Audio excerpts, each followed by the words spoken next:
Buenos días, me llamo María y junto a una compañera Marta vamos a hablar de el éxito diferencial por clase social, pero nuestro grupo está compuesto por otros dos compañeros más que son Nuria y David. Vale. El objetivo de esta presentación es exponer las ideas clave de dos teorías de la sociología de la educación relacionándolo con tres artículos que hemos leído. Para ello, primero voy a hacer una breve descripción de ambas teorías. Voy a empezar hablando de la reproducción social, que en esta cuenta que los niños de las de las clases económicas bajas distan más de los hábitos y conocimientos académicos que se le exigen en la escuela, en el capital cultural. ¿Qué quiere decir esto? Que antes de ser escolarizados, en el periodo de preescolarización o durante el curso, en los años que lleva la escolarización, los de las clases sociales económicas bajas tienen unos conocimientos y unos hábitos que están más lejos de lo que se le exige en la actualidad que los de las clases sociales altas.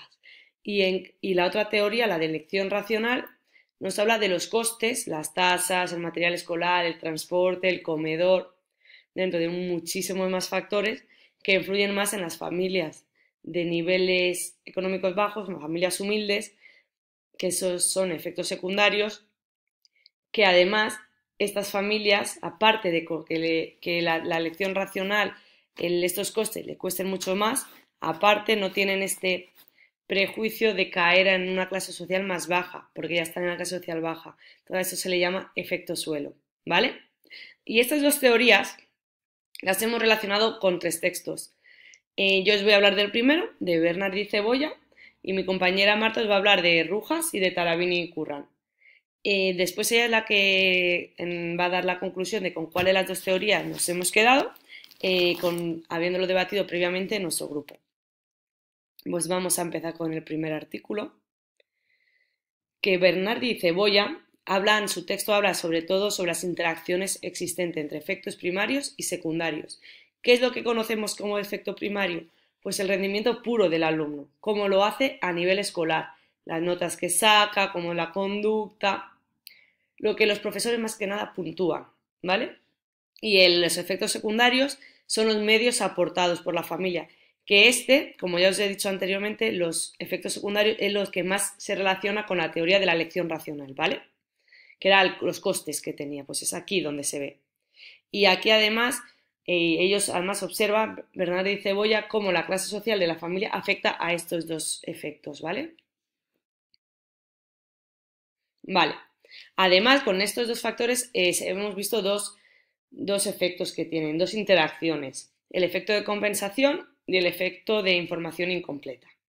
El efecto de compensación habla de cómo las familias intentan, pues como la palabra dice, compensar el efecto primario, el rendimiento, pues con otro tipo de recursos para así no bajar, aumentar y que el rendimiento escolar no sea tan bajo, que no descienda, ¿vale? ¿Cómo lo hacen? Pues llevándole a clases privadas, contratando a un tutor, apuntándole a campamentos, ¿vale? Y luego tenemos la información incompleta, que propone que la percepción de las familias respecto al resultado escolar de su hijo es distinta, depende de las clases. Normalmente, como dicen estos autores, las clases sociales altas perciben y esperan más de su hijo, por lo que le exigen de forma indirecta más que a la familia humilde a su hijo. Vale.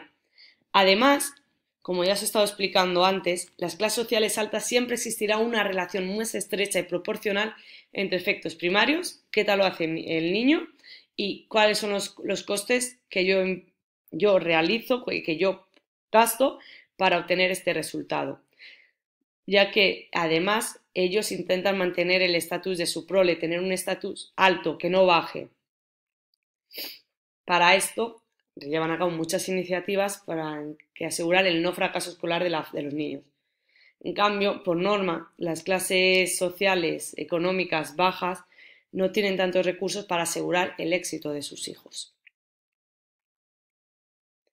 Vale, Y ahora vamos a relacionar estos dos efectos, el primario y el secundario, con la relación habitus de Bourdieu. Perdón, que ha salido ahí un texto. El efecto de compensación, que está directamente relacionado con el habitus, porque cada tramo de clase social se podían definir distintos hábitos, que estarían en concordancia con las características y magnitud del efecto de compensación. Está muy relacionado con el efecto de compensación, ¿vale? Porque es como él lo define, para cada tramo de clase, no es lo mismo la clase social alta que la clase social baja, tienen diferentes hábitos. Entonces, la clase social alta ya está acostumbrada a los hábitos que realiza, pues ir a hípica, ir a campamentos, ir al club, mientras que los de la clase social baja tienen diferentes hábitos, pues salir a la calle a jugar, jugar a las cartas, es a lo que se refiere, que a nivel compensación ya dentro del hábito ya usan mecanismos diferentes. Y de igual modo está muy relacionado con el efecto de información incompleta, porque las clases sociales altas se caracterizan por estos hábitos en la línea de la magnitud, en plan de exigir, de esperar que su niño dé más de sí, que no dé menos, que siempre vaya a más y que no baje de la prole, por lo que entonces está muy relacionado con el compensar. ¿De acuerdo? Vale, aquí ya hablaré a mi compañera. En general, este artículo, el tema en general habla de este tema que están interrelacionados, uno depende del otro, ¿vale? Además, como en general así matices, las clases sociales y económicas altas gastan más, tienen más, se les observa más el efecto de compensación y la información incompleta. Son los que más recursos gastan para reunir este efecto de compensación y son los que más percepción y más le exigen a su alumnado, a sus hijos, perdón. Bueno, espero que os haya gustado la presentación. Desde nuestro grupo nos ha parecido súper interesante el tema, pero ahora ya os dejo con mi compañera Marta, que ella os va a seguir explicando los dos artículos y os comentará con qué decisión y con qué teoría nos hemos quedado. Muchas gracias y hasta la próxima. Vale, en el siguiente artículo acerca de cómo juzga las escuelas a las familias, del autor Rojas, en el cual comenta: las carencias materiales se hacen más visibles que las diferencias de capital cultural. Es decir, recordando aquello que nos decía Bourdieu acerca de los capitales, en concreto el capital cultural, es el que hace referencia a los saberes, conocimientos académicos, algo que a priori resulta más abstracto que las carencias materiales, pero no menos importante. En el análisis del artículo recogemos las siguientes observaciones por parte de los docentes. Hay una falta de implicación por parte de las familias en los estudios de su hijo, de forma que por esta falta de implicación y otras características que rodean al sujeto, en este caso al alumno, se atribuye al fracaso escolar la responsabilidad de las familias. Podemos observar background, que es un término que usan los docentes metafóricamente para aludir a todas estas situaciones que rodean a este tipo de alumnos. Descontento, necesidades económicas, familias desestructuradas. Por ello, desde los docentes, que buscan un apoyo familiar para paliar estas desigualdades, así como una educación familiar que va mucho más allá del trabajo pedagógico, ya que es necesario inculcar disposiciones escolares.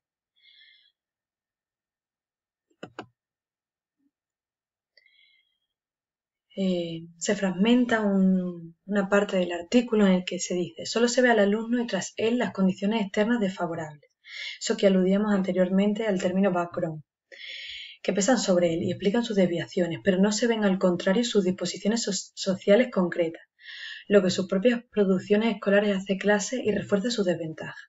Es decir, lo que nos plantea a nosotros es: ¿realmente estamos juzgando algo que no es del todo visible para nosotros? Algo que también Rojas expone, es decir, se juzga entonces una socialización familiar que no es directamente visible para los docentes, a partir de las marcas de la misma que quiere ver en sus alumnos. Es decir, debe ser un trabajo cooperativo entre el sistema escolar y la familia, en el que el objetivo común sea el alumno y no tanto buscar el culpable del fracaso escolar, no por parte de los docentes culpabilizar a la familia, ni de la familia al sistema educativo en sí, sino que el trabajo debe ser común en el apoyo al sujeto, al alumno.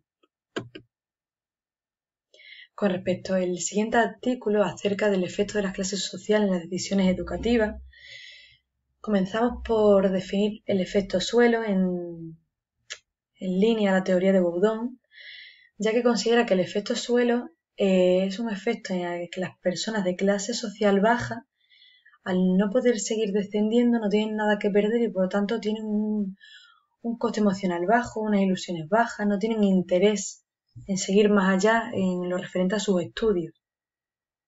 Como podemos ver en el caso de Elvira, en el que no tienen aspiraciones de ir a la universidad, porque aparte sus familiares tampoco les preocupa, porque todos han estado en esa misma situación, con lo cual no es para ellos nada nuevo.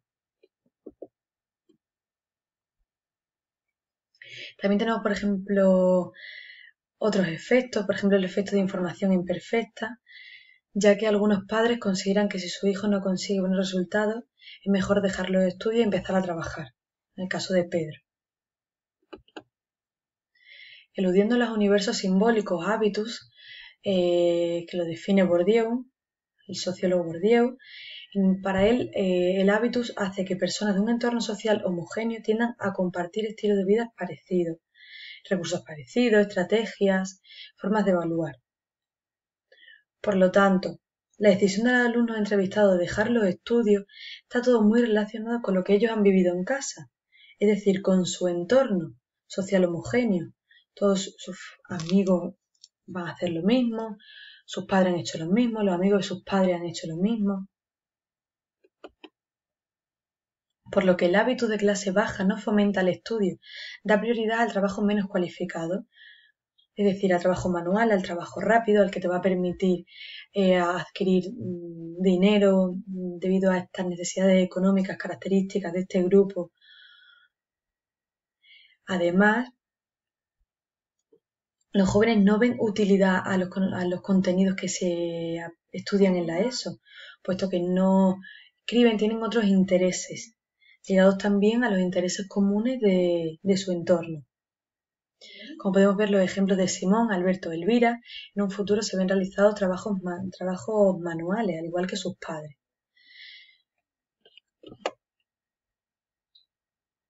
Por lo tanto, podemos, con respecto a las dos teorías, relacionar la teoría de la reproducción para explicar los hábitos de la clase social, así como la teoría de la elección racional, en la que se ponen las diferencias acerca de los efectos primarios y efectos secundarios. Con lo cual concluimos que ambas teorías, la reproducción social y la de elección racional, son necesarios para explicar los resultados de este artículo.